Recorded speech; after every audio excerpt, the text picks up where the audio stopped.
Mr. Speaker, the education system, our second E, the education system, our second E, is the center of our strategy. And I have said this consistently every year. The system is failing to provide consistent standards of performance across our schools.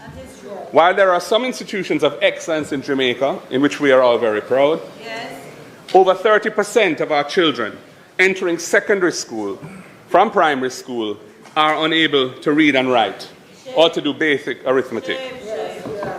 This flows into secondary schools and the performance there, where less than 20% of students leave with the minimum acceptable outcome of 5 subjects, including English and Maths. Mr. Speaker, this cannot be allowed to continue. The next PNP government will prioritize raising standards at the early childhood and primary levels by addressing the needs of children from birth onwards. This will mean making investments with the goal that our children entering secondary school are indeed able to read, write, and do basic arithmetic and think critically.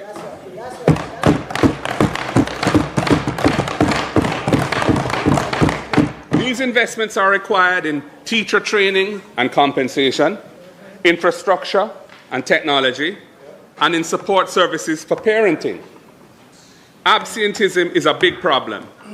Too many children are missing days from school each week. We will expand and improve the school feeding program to ensure adequate and proper nutrition and encourage school attendance. That is why, last Thursday, the Shadow Spokesman for Finance outlined our EASE program, EASE, which stands for Ensuring Adequate Sustenance for Education. We commit to providing a daily lunch meal at primary and secondary school for all children who need it. We commit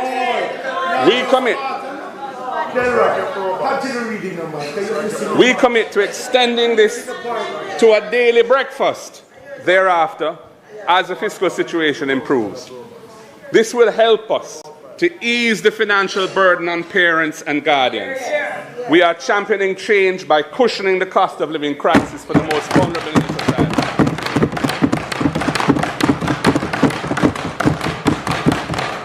And as another element of the EASE program, we commit to rolling out a transportation subsidy for students in areas not served by JUTC, which has provided subsidized fares for children and elderly since it commenced operation under our PNP administration.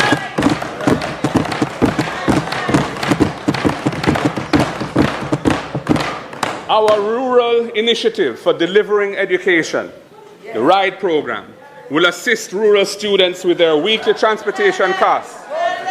Children in Westmoreland and St. Elizabeth, students from Manchester and Clarendon, young people from Portland and St. Ann, indeed from all across the island in rural parishes, they will benefit. From Portland to Hanover. We need to give the next generation a better chance. So we are championing change.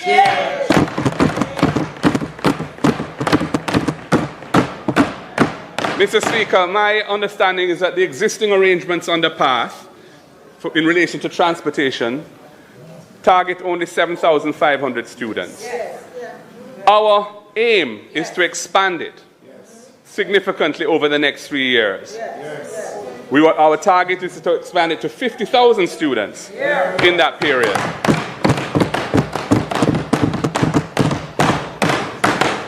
We will deliver the program by leveraging technology, ensuring accountability and transparency.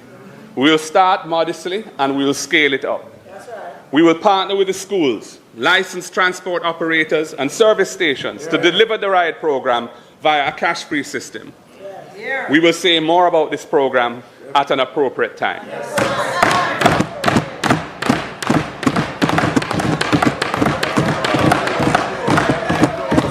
Mr. Speaker,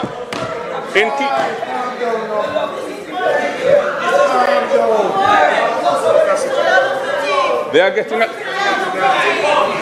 are getting rather excited.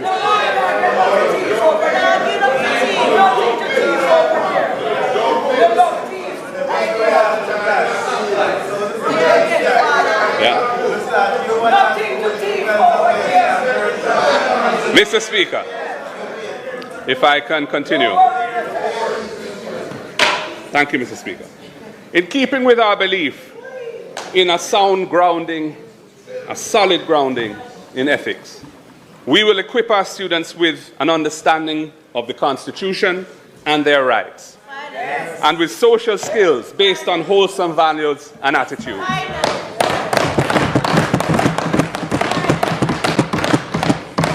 A start has been made, but there is more to be done.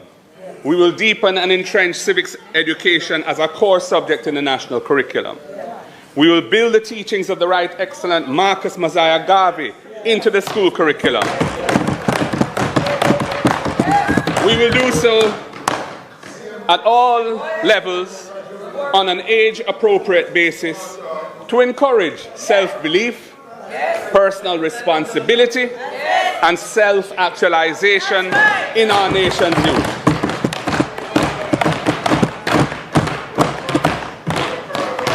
Mr. Speaker, ethics must be central to the development of our nation. Mr. Speaker, the funding to support children with special needs is woefully inadequate. We really see the need to address this matter, and we will provide resources to place emphasis on the diagnosis of learning disabilities and to strengthen shadow support for children who need it and other measures to support the education of children with special needs and their families.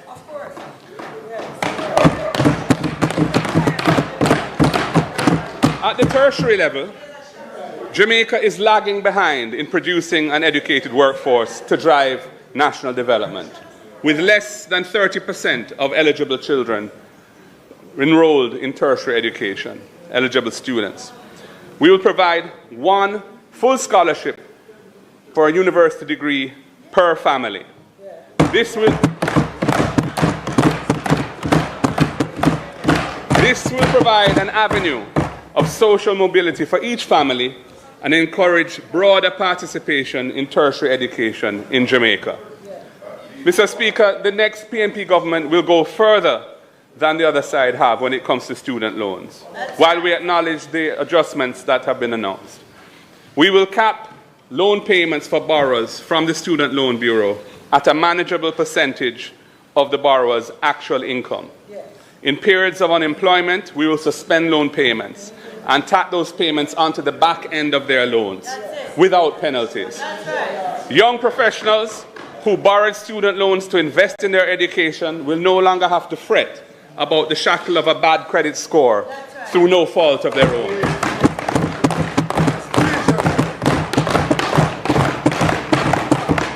And we acknowledge that a number of our students, faced with the job market that now exists, so we will have a special amnesty program to allow students who are now in default, to bring their loans current without incurring penalties and arrears interest. Mr. Speaker, Jamaica is suffering from high rates of attrition from our teaching profession. Classroom teachers feel underappreciated, and they have been leaving in droves for better pay and working conditions elsewhere. We need to encourage bright and committed Jamaicans to go into teaching and stay in the teaching profession. We need to reverse this trend by encouraging those people who would otherwise want to perhaps go elsewhere. We will ensure that teachers receive student debt reductions and motor vehicle concessions at levels that increase with their years of service in the teaching profession.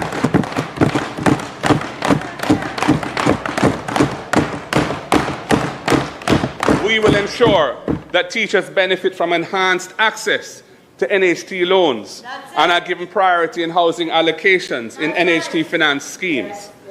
We will remove all taxes on laptops and tablets for students and teachers.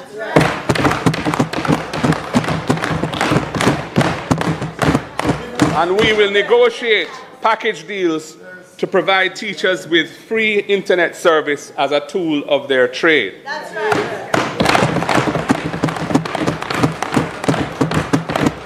Mr. Speaker, we have to be flexible, we have to be innovative, and we have to take the necessary steps to ensure that the teachers of this country stay in Jamaica and help to build our nation. And what is happening now cannot be allowed to continue. Mr. Speaker, data shows that the productivity of the Jamaican economy has been in long-term decline. Most of our employed workforce are in low-skilled, low-paying jobs, and approximately 60% of our workers have no formal certification. 75% of employed men and 55% of employed women, averaging 60% or thereabouts. We need to reduce the number of Jamaicans who do not hold certification. It has been a long-standing problem, and there's been no effective solution offered in the last 9 years. The next PNP government, Mr. Speaker, will reinvigorate Jamaica's systems of skills training and certification.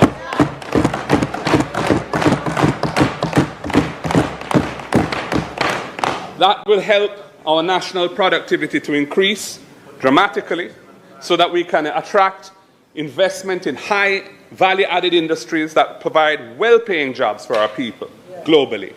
This way we can put an end to the calls for the importation of labor, which are getting louder and louder. We will establish state-of-the-art vocational laboratories in all high schools, entrenching the vocational pathway in the 7-year secondary experience that leads the students to level 4 certification by the time they graduate and leave high school.